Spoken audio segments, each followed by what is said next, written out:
নমস্কাৰ বন্ধুসকল, মই হিৰেণ। আজিৰ এই ভিডিঅ'টোৰ উদ্দেশ্য হৈছে গন্ধৰ্ব বিবাহৰ সম্পূৰ্ণ বিৱৰণ। গন্ধৰ্ব বিবাহ কি আৰু গন্ধৰ্ব বিবাহৰ বিষয়ে সকলো তথ্য আপোনালোকে এই ভিডিঅ'টোৰ জৰিয়তে জানি লওক। প্ৰথমে মোৰ চেনেলটো আপোনালোকে ছাবস্ক্ৰাইব কৰি ল'ব, যাতে মোৰ পিছৰ ভিডিঅ'বিলাক আপোনালোকে সহজে লাভ কৰিব পাৰে। লগতে মোৰ ভিডিঅ' যদি ভাল লাগে তেন্তে লাইক আৰু শ্বেয়াৰ কৰিব, কমেণ্ট কৰি আপোনালোকৰ মনোভাৱ প্ৰকাশ কৰিব। এতিয়া মূল বিষয়লৈ। মনুস্মৃতিত হিন্দু ধৰ্মত মুঠ 8 প্ৰকাৰৰ বিবাহৰ বিশেষ চিনাক্ত কৰা হৈছে। অৰ্থাৎ এজন পুৰুষে 8 ধৰণেৰে বিবাহ কৰিব পাৰে। ইয়াত ব্ৰহ্ম বিবাহক এক আদৰ্শ বিবাহ হিচাপে গণ্য কৰা হৈছিল। আনহাতে গন্ধৰ্ব বিবাহ ইয়াৰ তলত ৰখা হৈছে। আমি বৰ্তমান প্ৰেক্ষাপটত গন্ধৰ্ব বিবাহক প্ৰেম বিবাহ বুলিও ক'ব পাৰোঁ। আজি আপোনালোকক এই গন্ধৰ্ব বিবাহৰ সম্পূৰ্ণ তথ্য আপোনালোকক এই ভিডিঅ'টোৰ জৰিয়তে আগবঢ়াইছোঁ। গন্ধৰ্ব বিবাহৰ বিষয়ে তথ্য আপোনালোকে জানি লওক। গন্ধৰ্ব বিবাহ কি? হিন্দু ধৰ্মত সদায় এক মহান ধৰ্ম হিচাপে লৈ আহিছে আৰু ই সমাজৰ সকলো শ্ৰেণী আৰু আৱেগক অন্তৰ্ভুক্ত কৰিছে। সেইবাবে ইয়াক সনাতন ধৰ্ম বুলিও কোৱা হয়। ইয়াৰ এক জীৱন্ত উদাহৰণ হৈছে গন্ধৰ্ব বিবাহ, যাক মনুস্মৃতিত উল্লেখ কৰা হৈছে। গন্ধৰ্ব বিবাহ অনুসৰি যদি এজন পুৰুষ আৰু সেই ছোৱালীয়ে ইজনে সিজনক ভাল পায় আৰু আনকি তেওঁলোকে ব্ৰহ্ম বিবাহৰ নিয়ম বিৰোধী হয়, সেইবাবে এই বিবাহক গন্ধৰ্ব বিবাহ বুলি কোৱা হয়। অৰ্থাৎ এজন পুৰুষ আৰু ছোৱালীয়ে বিভিন্ন জাতি সম্প্ৰদায় বা আন কোনো কাৰণত মিলাব নোৱাৰে, কিন্তু তথাপিও তেওঁলোকে ইজনে সিজনক ভাল পায় আৰু পৰিয়ালৰ অনুমতি অবিহনে বিবাহ কৰে, তেতিয়া ইয়াক গন্ধৰ্ব বিবাহ বুলি কোৱা হয়।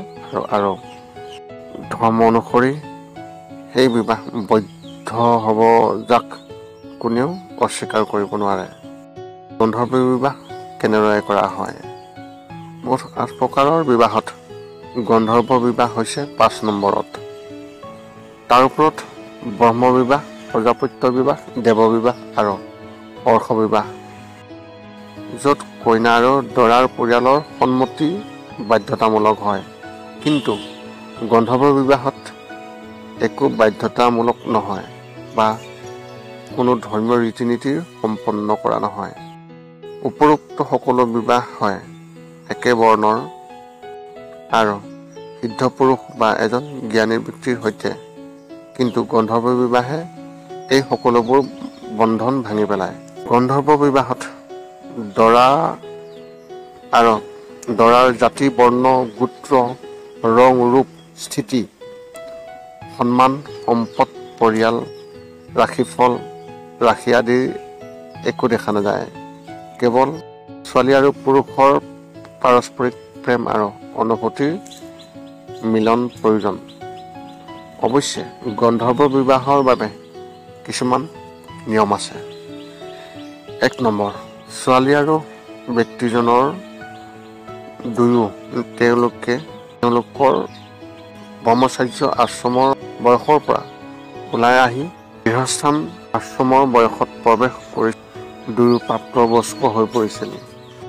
2 নম্বৰ হৈছে, ইয়াত দুয়োৰে সম্পূৰ্ণ সন্মতি থাকিব লাগে আৰু কোনো ধৰণৰ চুক্তি, ধনৰ লেনদেন, ইয়াত কোনো বাধ্যবাধকতা নহয়। 3 নম্বৰ, অগ্নিকে কেৱল সাক্ষী হিচাপে এই বিবাহ কৰা হৈছিল আৰু কোনো প্ৰবঞ্চনা কৰা হোৱা নাছিল। 4 নম্বৰ হৈছে, তেওঁলোক দুয়োজনে ইজনে সিজনক তেওঁলোকৰ প্ৰকৃত পৰিচয় দিছিল আৰু বিবাহৰ পিছত জীৱনক প্ৰভাৱিত কৰা একো লুকুৱাই ৰখা নাছিল। যদি এই সকলোবোৰ নিয়ম অনুসৰণ কৰে, ছোৱালীজনী আৰু সেই ব্যক্তিজনে যদিহে বিচাৰে যে তেওঁলোকে ইজনে সিজনক বিয়া কৰাব, কিন্তু তেওঁলোকৰ পৰিয়াল ইয়াৰ বাবে সাজু নহয়, তেনেহ'লে তেওঁলোকে গন্ধৰ্বৰ সৈতে বিবাহ পাশত আবদ্ধ হ'ব পাৰে। ইয়াৰ বাবে তেওঁলোকে মন্দিৰ বা ধৰ্মীয় স্থানলৈ যাব লাগিব বা সাক্ষী হিচাপে অগ্নিক ৰাখি বিয়া কৰাব লাগিব। ইয়াত তেওঁলোকে অগ্নিৰ চাৰিওফালে ঘূৰি বিবাহ সম্পন্ন কৰে। তাৰপিছত তেওঁলোক ধৰ্মীয় অনুসৰি স্বামী আৰু পত্নী হয়, কিয়নো হিন্দু ধৰ্মত জুইক সাক্ষী হিচাপে বিবেচনা কৰি যি বিবাহ কৰা হয় সেই বিবাহ বৈধ হিচাপে গণ্য কৰা হয়। গন্ধৰ্ব বিবাহৰ পিছত কইনা আৰু দৰাৰ যি কৰণীয়, যেতিয়া এজনী ছোৱালী আৰু এজন পুৰুষ বিবাহ পাশত আবদ্ধ হয়, তেওঁলোকে তেওঁলোকৰ পৰিয়ালৰ আগত আহি তেওঁলোকৰ বিবাহৰ বিষয়ে জানিবলৈ দিয়ে। সমাজৰ যিকোনো ব্যক্তি, তেওঁলোকৰ আত্মীয়, বন্ধু বা পৰিচিত হওক, কোনেও তেওঁলোকৰ বিবাহক অস্বীকাৰ কৰিব নোৱাৰে, কিয়নো ধৰ্মই সেই বিবাহক স্বীকৃতি দিছে। উদাহৰণস্বৰূপে গন্ধৰ্ব বিবাহৰ এক উদাহৰণ আপোনালোকৰ আগত দাঙি ধৰিছোঁ। ইতিহাসত বহুতো গন্ধৰ্ব বিবাহ হৈছে, য'ত সৰ্বশ্ৰেষ্ঠ উদাহৰণ হৈছে মহাৰাজ ধৃষ্টদ্যুম্ন শকুন্তলাৰ সৈতে বিবাহ। দুয়োৰে বিবাহ গন্ধৰ্ব বিবাহৰ শ্ৰেণীৰ অধীনত আছে, য'ত দুয়োৰে পৰিয়ালে ইয়াত একমত হোৱা নাছিল।